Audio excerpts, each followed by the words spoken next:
how you look up on the internet, especially when they say like the degrees in art and all that stuff is one of the worst degrees. I disagree. I feel like ain't no such thing as a worst degree because especially in this climate, as long as you go to school, but you have that knowledge of what you want to do, that's all that really matters at the end of the day. Like you have to work your paper. Cause it's only a paper. Like it's something special now. It's a great accomplishment, but what you gonna do with it? It's like a sneakerhead, for example, like a Jordan. Like I don't know, the Jordan 5s, whatever. There's always a story behind that particular shoe. Like you ain't just get it just to get it. Like, you probably close a deal one day on it, or you probably your first date with your wife on that, with that shoe or something like that. It's always like when it comes to degrees, it's always about what did you do with it, how did you market yourself, with it, you know what I'm saying? Because at the end of the day, you your own person, like, yeah, you have all these escalades, but they gonna look at you, from a person standpoint, as far as like he did all this stuff because he's very ambitious and he's a hard worker. You know what I'm saying? So they gonna look at that. Any company, any partnership. So yeah, man. Like and the reason why I asked that about the upstate New York is because I had a best friend that went to school in Minnesota. He's from here, and he said he didn't really like it. But it was a great experience because, he met different people, and I'm pretty sure he still talks to these people, to this day. Like, it's like going back to the school thing. Like, for me, I'm the same way. Like, I love college because I meet new people. I be telling people all the time, it's not just about, going to school and being in the books, but it's also, like, just networking, and you'll be surprised, like, even me as an undergrad, like I met people like yourself that owned like a store or was a manager here, and they was like my age or even a little bit younger or a little bit older. I'm like, you my age and stuff like that. So it's always a great networking build. I always say that like school is like the easiest way to network. You know what I'm saying? Like it's like you don't how I can say this like. They say that you should go to like these networking events, or these expeditions, or whatever they call it. And I'm like, why do that when you in school? It's like thousands and thousands of people, even the professors, they cool. You know what I'm saying? So yeah, man, like you gotta tell the people, man, you gotta continue to go to school. So after college, what was next after that? After you was done with school? I took a little time to travel because that's also really, really important. If you have the benefit to go to school, then you should also take the time to travel. Mm-hmm. Big proponent of what is known as gap years. After you get out of high school, take a year off, do something. City year, do the Peace Corps, give back to the community. As long as you're doing something, just don't sit on your ass being a stony baloney. That's no good. There's a time and place for that, no doubt about it. But you gotta push through. So in my particular case, I tried to make a go of it in Philly. I worked a little bit on a studio out there, but it was rough, man. It's hard to try to break through in a city that has hundreds of years of history. Mm-hmm. It's a really resilient city, and it's really well cultured. And I had a great time, but it left me feeling like I was still lacking something in my life. And I'm a family man. I had to be close to my parents. Mm-hmm. I wanted to be, back in my hometown, so Miami was, the ultimate inevitable destination. It was always going to be, at the end of the day, where I went back. So I pretty much transitioned right back here, and luckily El Fresco had been, working here for the past decade, pretty much. It was an easy, seamless transition, because Crave and I understand each other's workflow. I mean, he literally trained me as his hand, and I think of it like Renaissance painters. They had these workshops, they had, the masters, and then they had the people that worked underneath. Mm-hmm. And eventually those people worked underneath, they became the masters, and they brought other people up. Mm-hmm. So it's just that cyclical nature, and so that's, how I ended up back here in Miami. It was the place to be, to keep working on what I did before, and to be back in a community that I wanted to, contribute to. That's what's up. So give me like El Fresco. Like, what's like the I guess the company's like goal, overall goal? I think our goal is to be a collaborative, artist-run, artist-owned, artist-operated, hub. I could see it being as grand as something like a think space, bringing in people, residencies, having people live in the studio or live nearby and pay them to do art. But even maybe an agency of some sort. Is really interesting to have that conversation, because that's the conversation Crave and I are having right now, and I'm having with other artists, is where does this take us? I think one of the next things we really need to push ourselves is to continue doing interviews. I need to reach out to my network, to my connections, and start, building that bridge, because graffiti is, temporal. It gets painted over. The history is oral. If it's not captured and, passed down, then it's lost forever. So I think that's probably one of the next transitions of El Fresco, is to be a space that brings artists in for critiques, that interviews them, that, maybe has some sort of channel, some sort of presence, giving tutorials. Yeah. Like what if I had like a tip Tuesday and I show all the different spray tips, we bust them out and show kids what can control is. I mean, it would be a dream of mine to go to overseas Latin America, to go to Africa, to teach people how to paint. And realistically, they're probably not even going to get paint. It's expensive. But a lot of them have computers, or they have a computer in the village or in the local town. They have a printer. There's no reason why you can't teach them the arts, the digital arts, the Photoshop, the photography skills.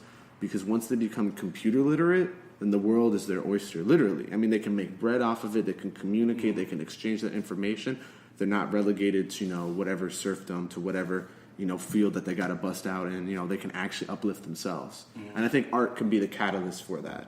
So in the grand scheme of things, I think El Fresco is just that. It's just a catalyst for the art movement in Miami. And any part that we can play, we would be humbled and honored to do it. And we're still going to keep pushing our own artwork and our own, vision for how we want to paint the community. That's it in a nutshell, I think. That's what's up. So as far as like you, as an individual, what opportunity, like, I'm trying to say this, because you're a brand. So,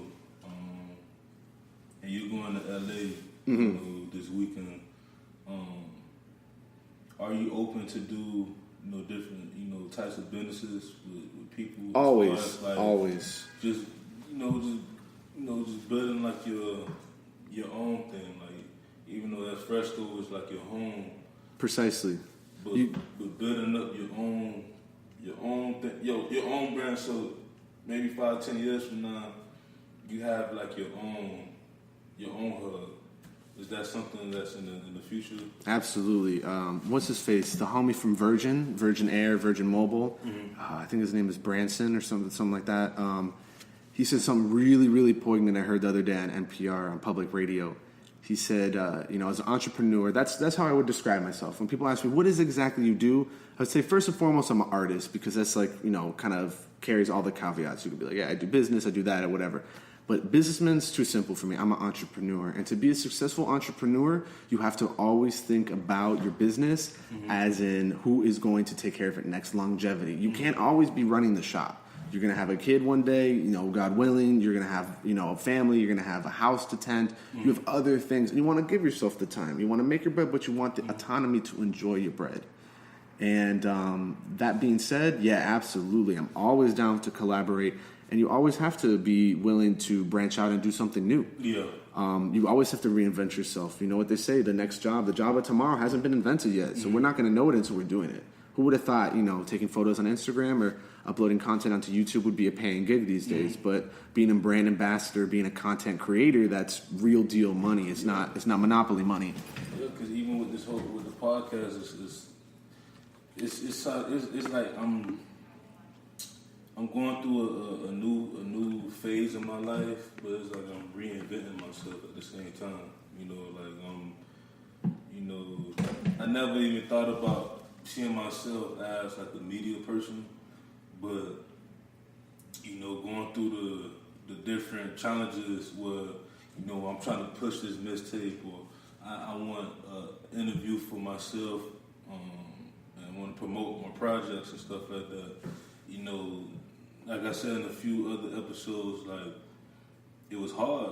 Like, you know, these bloggers, you know, shout out to all the bloggers and the media outlets platforms, but, you know, some of them are very, you know, hungry for money, which I don't blame, but at the same time, it's like, you know, I'm trying to promote myself, you know what I'm saying? It was kind of like, I'm not gonna lie, I could be at fault too as well, because now I kind of understood the immediate aspect of why they trying to, you know, line up, you know, certain people always got to go ahead in front of other people. But it's like, at the same time, it's like, for me, I'm still going to do work with the person that reached out to me, or the person that I reached out to. They may not have that much followers, but I still want to, you know, interview them and stuff like that. Because you can't, I remember my mom always tell me this, never, it's like same thing as being open-minded, but never leave a door closed. Always have that door open, like new opportunities, because you never know. You know what I'm saying? You'll be surprised. You know, the owner of a multi-billion company probably want to have about 300-400 followers because he want to be low-key, but you turn around, you go on his company page, he got about 22 million. You know, it happens.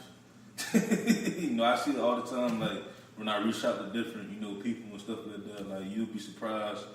Well, you have someone that can have that many followers, but in reality, they don't have that network. But then you have a person that probably got, like, you know, regular 500, 600, but they have so much, like, network. They have so much of the people that you want to, you know, attack. I'm talking about the media aspect. So, yeah, man, like you said, like, you have to just, you know, you have to pretty much elevate. You know, you can't be. One thing I say too, you have to take that leap of faith. You can't be scared, cause that's something I had to learn. You know, this past year, like from last year to now, like I had to learn. Like, man, I'm gonna take a leap of faith. You know, cause people worry about the money. You know, as we all, but all that money, success, all that stuff can come. You just have to take that risk. Precisely. You know what I'm saying? Couldn't agree with you more. This Sports Biz Music, the podcast, and usually before the podcast started, you actually watched Formula One. Yes. And that's something different. Like, I had a shout out to Ashanti. She played rugby. That was one of the different, you know. Rugby's dope. Yeah, it's dope. It's a violent, rowdy sport. Because I actually know someone who played it, you know. So, I watched a little bit of Formula One and a lot of NASCAR, but why do you like to watch it? Like, why you love it? Plain and simple, my old man. Mm-hmm. He was always been into racing, and that's something that him and I did growing up. It was sort of our father-son routine. So we'd go over to Homestead, watch the Indy Grand Prix there. There used to be a Miami Grand Prix in downtown, where Bayside used to be. There used to be a track there, and so we would rent a hotel room right there. Sometimes a Continental if we were going to floss. And just watch the races. And so that was kart racing, K-A-R-T. It was another open platform. They don't do it no more? No. I remember they did it a couple years ago. They did one of the electric Grand Prix. I think it was like Formula 3000E or something like that. But the OG Miami Grand Prix track was like ill. It was off the chain. I mean, they tried to bring it back, but it'll never be the same. I mean, if they do, I'll be there. For any electric ones, I'm out. But kart racing actually dissolved. They merged with IndyCar. But we used to go to St. Petersburg on the west coast of Florida. Yeah. We would see the 12 hours of Sebring, which was like a 12-hour straight race. I don't know if you ever heard of the 24-hour Le Mans. I heard about that. It actually be 12 hours? 12 hours. So OG way of doing it is actually all the racers, if this is like the line right here, they all line up and they run the track. And the first one into their whip gets to start and peace out. So you legit like arriving into your car, winded after running with all of your racing gear, hop in the car, room 12 hours. Now, rare is it? There are some drivers, but rare is it that a driver does the full 12 hours. Usually a team. So usually when they go in to get refuel up or get new tires or whatever, another driver swaps in. So it's like a tag. It's like a pass a baton. So drivers be napping on the sidelines, getting rested up to do it. It's not like rally car where there's